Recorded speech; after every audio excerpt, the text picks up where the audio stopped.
नमस्कार साथियों, आप देख रहे हैं पीएमजी न्यूज़। मैं हूं आपका साथी सुनील लांदवाल। इस समय हमारी टीम पहुंची है गांव ढुकड़ा के अंदर।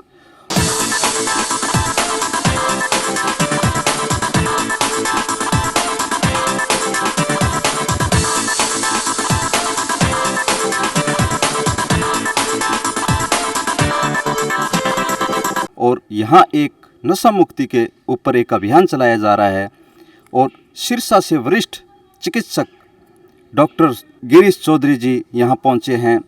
आइए जानते हैं उनसे, करते हैं विशेष बातचीत। वो ग्रामीणों को क्या संदेश देते हैं। पानी आया, छींक के आई और वो ठीक हो गया। वो एसिम्प्टोमेटिक हो, उसको पता भी नहीं चला कि मैं बीमार हुआ। एक वो होता है थोड़ा सा सीरियस होता है, उसमें सांस थोड़ा कठिनाई से आता है, हो सकता है टेम्परेचर थोड़ा तेज आ जाए, हो सकता है कोई और भी लक्षण हो और वो भी ठीक हो जाता है।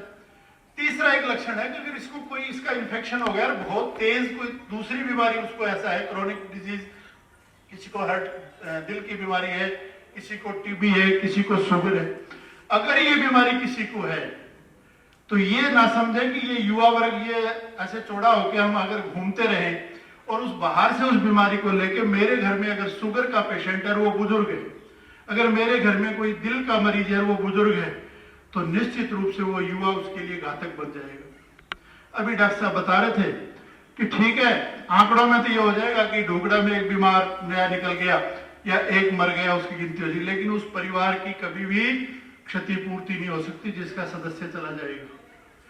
तो आपको इस बीमारी के प्रति जागरूकता रखनी है। आज हमारे गांव ढूकड़ा में नशा मुक्त अभियान की शुरुआत यहाँ गांव को गोद लेने वाले अधिकारी, जिला आयुर्वेद अधिकारी आदरणीय डॉक्टर गिरीश चौधरी जी ने की। एमएचए के गाइडलाइन के अनुसार जो उनकी गाइडलाइन है, दूरी बनाए रखना, मास्क का प्रयोग करना, सैनिटाइज़र का प्रयोग करना, या कितने लोग कार्यक्रम में शामिल हो सकते हैं, उस हिसाब से ग्राम पंचायत ढूकड़ा, सभी युवा साथी, ढूकड़ा सोशल सोसाइटी, आंगनवाड़ी की महिलाएं, तमाम जो शिक्षक है वो सब, वरिष्ठ नागरिक गांव के, गौशाला कमेटी, तमाम साथी, ये सब लोग इकट्ठे हुए और एक मीटिंग टाइप से चर्चा की कि गांव के अंदर किसी भी प्रकार का जो युवाओं के अंदर ख़ास तौर पर नशे का दौर चल रहा है, अड़ोसी पड़ोसी इलाके के अंदर हम आए दिन सुन रहे हैं। उसी सिलसिले में आज डॉक्टर गिरीश चौधरी जी पहुंचे थे। हमने उनकी एक साथ राय साझा करी है, उन्होंने अपना एक शपथ भी दिलाई है, बात भी रखी है। दूसरी बात मैं ये कहना चाहूँगा गांव की तरफ से कि हमारा गांव ढूकड़ा वैसे तो हर चीज़ के अंदर अग्रणी गांव है, चाहे सफाई का काम हो, चाहे गौशाला का काम हो, चाहे शिक्षा का काम हो, चाहे स्वास्थ्य का काम हो, या कोई खेल का काम हो, या पढ़ाई का काम हो, या दूसरे और भी कोई रोज़गार के साधन के काम हो, तो हमारे साथी सब लोग बढ़ चढ़ करके भाग लेते हैं, चाहे महिलाएं हों, चाहे पुरुष हों, चाहे युवा हों, चाहे खेती के काम हो। लेकिन फिर भी क्योंकि आज के इस दौर में प्रशासन की तरफ से, जिला प्रशासन की तरफ से नशा मुक्त अभियान गाँव के अंदर, गाँव को धरातल में किस प्रकार नशा मुक्त किया जा सकता है, इसको लेकर के 88 गांव हमारे जानकारी के मुताबिक गोद लिए अधिकारियों ने। और उसी सिलसिले में आदरणीय डॉक्टर गिरीश चौधरी जी यहाँ ढूकड़ा में पहुँचे हैं, तो हमने उनका यहाँ पहुँचने पर, ये पहली पब्लिक मीटिंग हुई है, उन्होंने दिशा निर्देश दिए हैं कि जैसे ही आगे जिला प्रशासन की गाइडलाइन आएगी उस अनुरूप हम अगले कार्यक्रम होंगे वो करेंगे। लेकिन तत्पश्चात हम गांव में हमारे साथियों से मिलेंगे, वरिष्ठ नागरिकों से मिलेंगे, बुजुर्गों से मिलेंगे और एक चर्चा का अभियान जो है वो जारी रखेंगे। बार बार बिना ग्रामीणों के सहयोग के कोई भी कार्यक्रम को सफल करना संभव ही नहीं है। तो इस कार्यक्रम का उद्देश्य ही केवल उनको प्रेरित करना है कि वो आगे आएं और इस नशे की जो बीमारी, सामाजिक जो व्याधि है, इसको जड़ से ख़त्म करने में सहयोग करें। कोई भी चीज़, जैसे उदाहरण दिया था अभी डॉक्टर साहब ने नींबू वाला, कि चीज़ तो मिलेगी, हर चीज़ उपलब्ध होगी, वो उसका कारण कोई कमर्शियल रीज़न भी हो सकता है, कोई पैसे कमाना चाहता है, कोई नुकसान करना चाहता है किसी तरीके से, तो चीज़ तो हर बुरी उपलब्ध होगी ही, लेकिन उससे बचना है तो उसके लिए हमें समाज को प्रेरित करना है, खास विशेष करके युवा वर्ग को। अब जिस प्रकार से हम देखते हैं कि गुलाब के पेड़ के ऊपर से छोटा बच्चा भी गुलाब के पौधे से सिर्फ फूल तोड़ता है, कांटे को हाथ नहीं लगाता, उसी तरीके से इस चीज़ के लिए उनको प्रेरित करना है हमने युवा वर्ग को कि समाज में जो भी चीज़ें हैं, जो भी चीज़ें उपलब्ध हैं, उनसे अच्छी चीज़ें छांटो,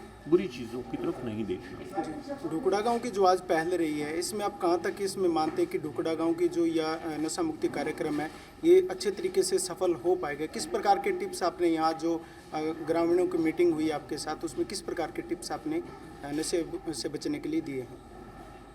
देखिए, ये एक निरंतर चलने वाला कार्यक्रम है। एक दिन के टिप्स, एक महीने के टिप्स, मुझे नहीं लगता कि ये इसके अंदर कुछ भी एक स्टैंडर्ड फॉर्मेट या स्टैंडर्ड फार्मूला होता है। ये तो परिस्थिति अनुसार बदलते रहेंगे। हाँ, एक जो कॉमन वो था, एक कॉमन फॉर्मेट था कि सबको प्रेरित किया गया है।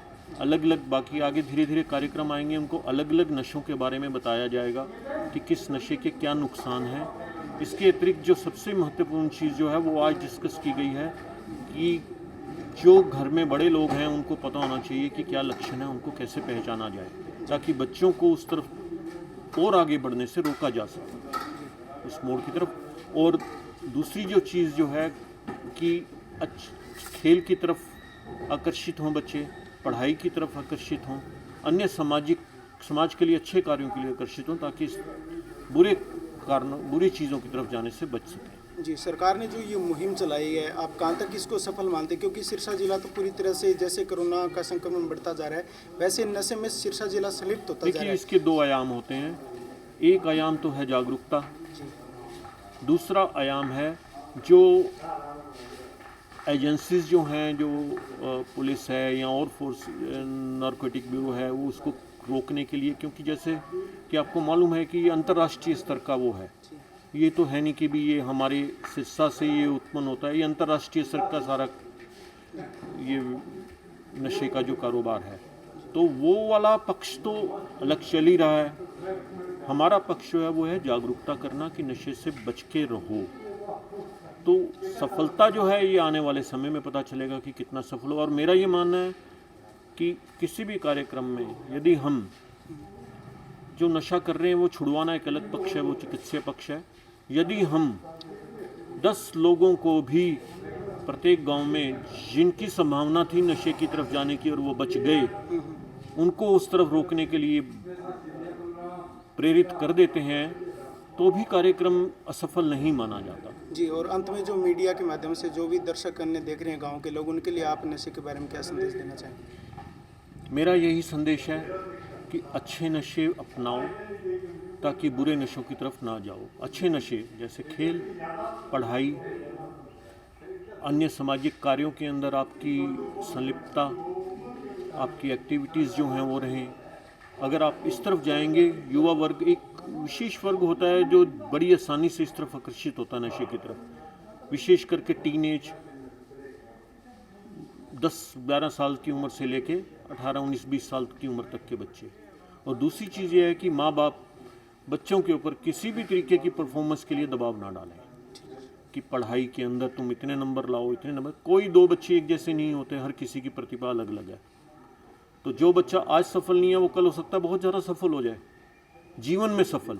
पढ़ाई की सफलता और जीवन की सफलता दोनों अलग चीज़ें हैं। जीवन की सफलता ज़्यादा महत्वपूर्ण